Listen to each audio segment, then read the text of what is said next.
Welcome back to the Old Hamptonians YouTube channel. This time we're bringing you footage of the OH second 11 who faced Ewell Cricket Club at Dean Road on Saturday. Our Twos boys, who have won all their games so far this season, won the toss and elected to bowl against a travelling side who were very thin on the ground numbers-wise the night before. This first over from Elmo became the story of the day, with far too many extras being conceded, who incidentally became the second top scorer for Ewell. However, the breakthrough came after Elmo's 8th delivery stride with a sharp grab from young Max Bailey, removing opener Gurpreet Singh. A glance to the bottom right-hand corner is enough to make any cricket fan wince. Sam Oz fell victim to this blow from Paddy Ardill at the start of the 6th over as our opponents looked to score runs while pace was on the ball.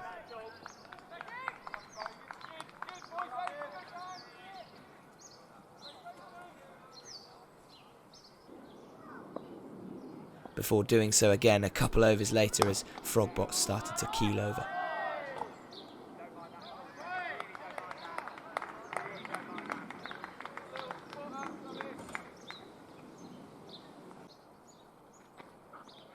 Very promising recent school leaver Harry Ray entered the attack and was just as baffled as the rest of the pals as to why the finger wasn't raised after Jassie was trapped near his off stump. But luckily Sam, aka the Boat, was more fortunate to pick up the scalp of Abid Khan, who was starting to build a useful knock. No arguments there.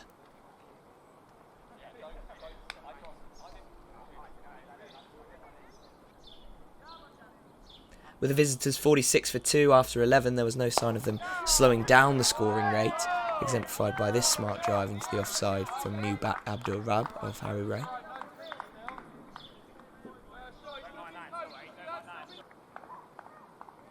But Harry and George Gregory helped reapply the pressure, and soon enough the release shot came after a seriously tight spell from OH, Jassie picking out Neil Lizieri in the covers to meet his demise.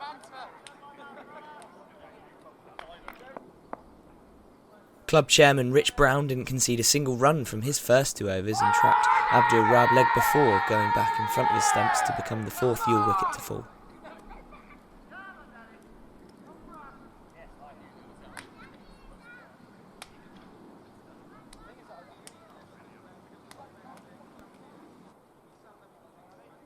Ewell showed glimpses of real batting promise, Tisif Afzal watching and striking this one finally off Harry.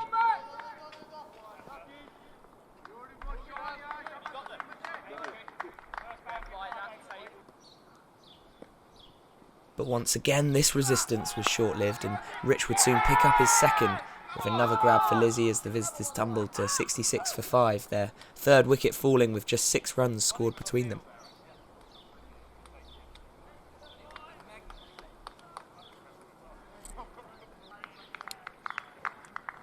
At times it felt as though it just wasn't meant to be for the Twos pals, Bailey joining the bowling attack with a far from pretty full toss that looked as though it was hitting middle about halfway up, but not to be. The familiar sight of hands on heads from Bailey and Rosser, followed by a boundary the very next ball to add insult to injury.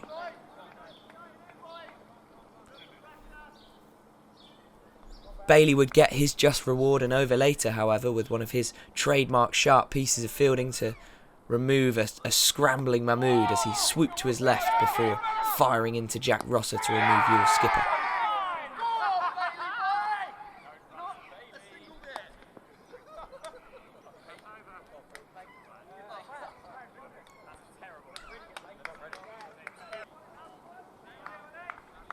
Next to arrive at the crease was Jay Patel, who would prove to be a thorn in the Old Hamptonians side, playing some clever, wristy cricket shots on his way to top score for the visitors.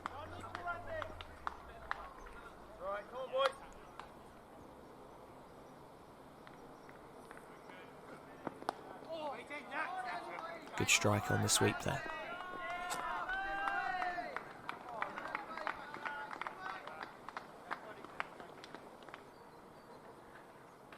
And there was a bit of luck on his side as well, much to the elation of his teammates on the boundary.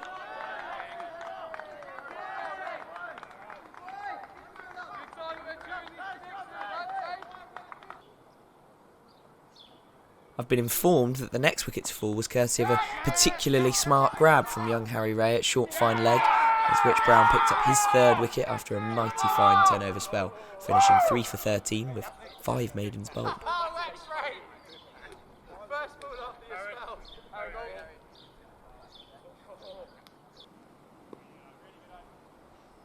Greggs re-entered the bowling attack and got his reward after a tight first spell. Jack Rosser watching this one really well as our twos claimed their 8th of the afternoon.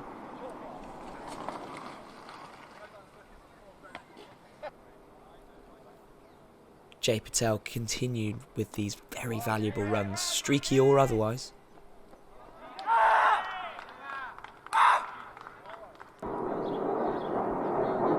Before George Gregory switched ends and picked up another scout, this time courtesy of a Harry Mays catch at long off.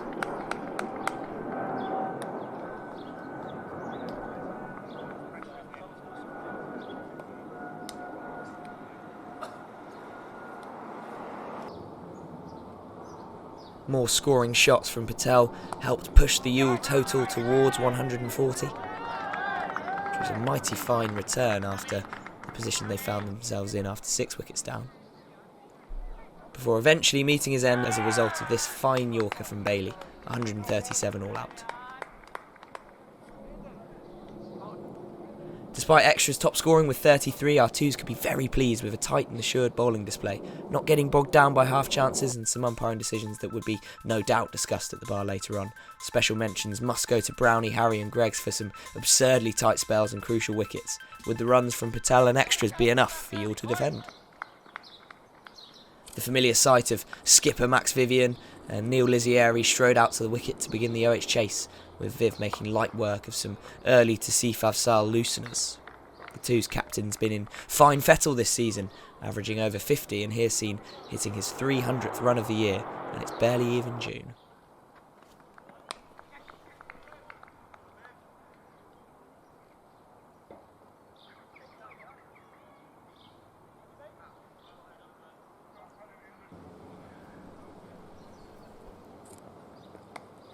Soft hands there from the skip.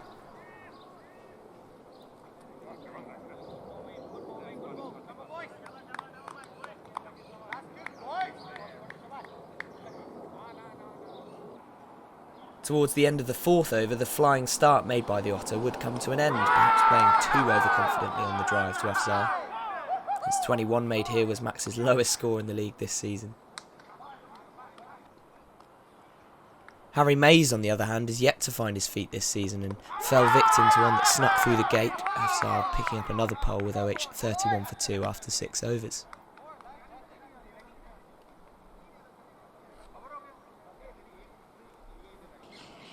With Lizzie set the task of steadying the ship, the nervy moments were to continue this fine bottom edge, narrowly avoiding the stumps and wicketkeeper alike.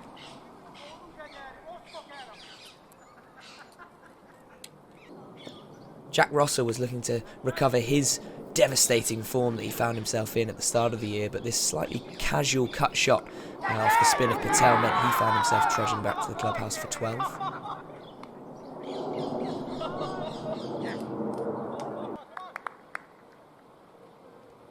The wickets really soon started to tumble as Matt Bendelow's season got off to the worst possible start. The man in charge of this very YouTube channel, you have to feel for Bendelow's really, subjecting himself to torture watching that dismissal back while compiling the highlights package. Tough.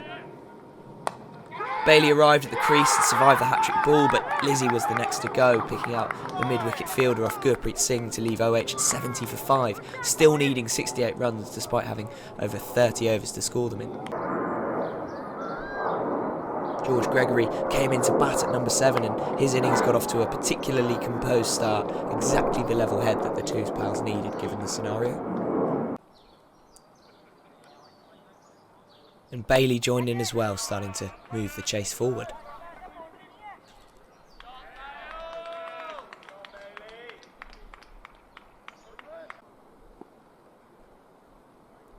Despite this being slightly uppish, this one went to the rope as well.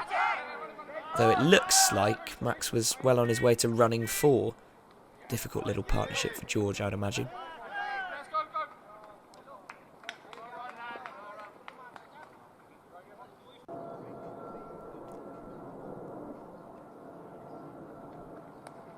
With 35 now needed, this partnership looked to have taken control of the chase and the wind out of Ewell Cricket Club's sails as well.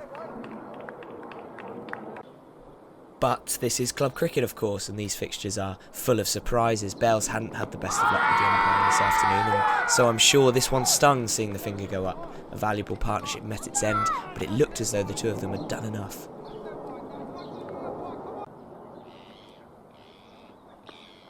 Elliot Morley joined Greggs at the crease, looking to take the boys over the line, and played some seriously composed cricket shots in the process. This mature strike over the infield pushed the Ewell ring out and meant that the pair of them could pick the remaining runs off with relative ease. Startlingly mature batting from Elmo.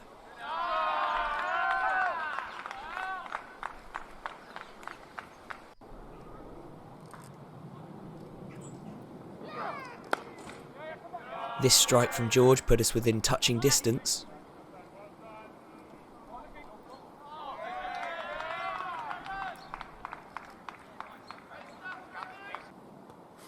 Before Elmo hit the winning runs, his third boundary in a speedy 23 red, prompts the question as to where he'd been the rest of the innings.